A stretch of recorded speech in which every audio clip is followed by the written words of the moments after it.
மத்தேயு அதிகாரம் 2. ஏரோது ராஜாவின் நாட்களில் யூதேயாவில் உள்ள பெத்லெகேமிலே இயேசு பிறந்த பொழுது கிழக்கிலிருந்து சாஸ்திரிகள் எருசலேமுக்கு வந்து, யூதருக்கு ராஜாவாக பிறந்திருக்கிறவர் எங்கே? கிழக்கிலே அவருடைய நட்சத்திரத்தை கண்டு அவரை பணிந்து கொள்ள வந்தோம் என்றார்கள். ஏரோது ராஜா அதை கேட்டபொழுது அவனும் அவனோடு கூட எருசலேம் நகரத்தார் அனைவரும் கலங்கினார்கள்.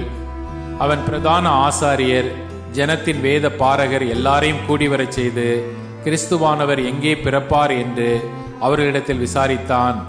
அதற்கு அவர்கள், யூதேயாவில் உள்ள பெத்லெகேமிலே பிறப்பார். அதேனென்றால், யூதேயா தேசத்தில் உள்ள பெத்லெகேமே, யூதாவின் பிரபுக்களில் நீ சிறியதல்ல. என் ஜனமாகிய இஸ்ரவேலை ஆளும் பிரபு உன்னிடத்தில் இருந்து புறப்படுவார் என்று தீர்க்க தரிசினால் எழுதப்பட்டிருக்கிறது என்றார்கள். அப்பொழுது ஏரோது சாஸ்திரிகளை ரகசியமாய் அழைத்து நட்சத்திரம் காணப்பட்ட காலத்தை குறித்து அவர்களிடத்தில் திட்டமாய் விசாரித்து, நீங்கள் போய் பிள்ளையை குறித்து திட்டமாய் விசாரியுங்கள். நீங்கள் அதை கண்ட பின்பு நானும் வந்து அதை பணிந்து கொள்ளும்படி எனக்கு அறிவியுங்கள் என்று சொல்லி அவர்களை பெத்லெகேமுக்கு அனுப்பினான். ராஜா சொன்னதை அவர்கள் கேட்டு போகையில், இதோ அவர்கள் கிழக்கிலே கண்ட நட்சத்திரம் பிள்ளை இருந்த ஸ்தலத்திற்கு மேல் வந்து நிற்கும் வரைக்கும் அவர்களுக்கு முன் சென்றது. அவர்கள் அந்த நட்சத்திரத்தை கண்டபோது மிகுந்த ஆனந்த சந்தோஷமடைந்தார்கள். அவர்கள் அந்த வீட்டுக்குள் பிரவேசித்து பிள்ளையையும் அதன் தாயாகிய மரியாளையும் கண்டு சாஷ்டாங்கமாய் விழுந்து அதை பணிந்து கொண்டு தங்கள் பொக்கிஷங்களை திறந்து பொன்னையும் தூப வர்க்கத்தையும் வெள்ளை போலத்தையும் அதற்கு காணிக்கையாக வைத்தார்கள். பின்பு அவர்கள் ஏரோதினிடத்திற்கு திரும்பி போக வேண்டாம் என்று சொப்பனத்தில் தேவனால் எச்சரிக்கப்பட்டு வேறு வழியாய் தங்கள் தேசத்திற்கு திரும்பி போனார்கள்.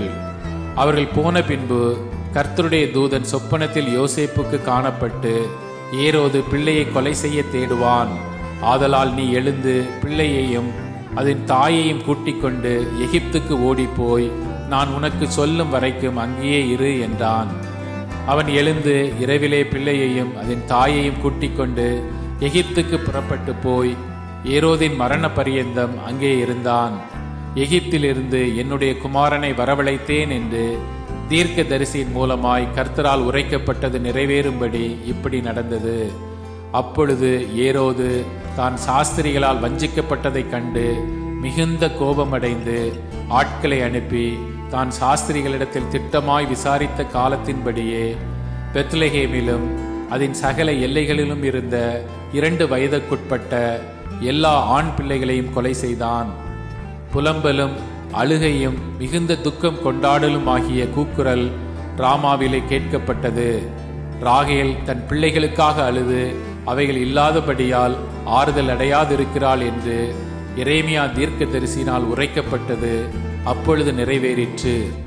ஏரோது இறந்த பின்பு கர்த்தருடைய தூதன் எகிப்திலே யோசேப்புக்கு சொப்பனத்தில் காணப்பட்டு, நீ எழுந்து பிள்ளையையும் அதன் தாயையும் கூட்டிக் கொண்டு இஸ்ரவேல் தேசத்துக்கு போ. பிள்ளையின் பிராணனை வாங்க தேடினவர்கள் இறந்து போனார்கள் என்றான். அவன் எழுந்து பிள்ளையையும் அதன் தாயையும் கூட்டிக் கொண்டு இஸ்ரவேல் தேசத்துக்கு வந்தான். ஆகிலும் அர்கேலாயு தன் தகப்பனாகிய ஏரோதின் பட்டத்துக்கு வந்து யூதேயாவில் அரசாளுகிறான் என்று கேள்விப்பட்டு அங்கே போக பயந்தான். அப்பொழுது அவன் சொப்பனத்தில் தேவனால் எச்சரிக்கப்பட்டு கலிலேயா நாட்டின் புறங்களிலே விலகி போய் நாசரேத்து என்னும் ஊரிலே வந்து வாசம் பண்ணினான். நசரேயன் எண்ணப்படுவார் என்று தீர்க்க தரிசிகளால் உரைக்கப்பட்டது நிறைவேறும்படி இப்படி நடந்தது.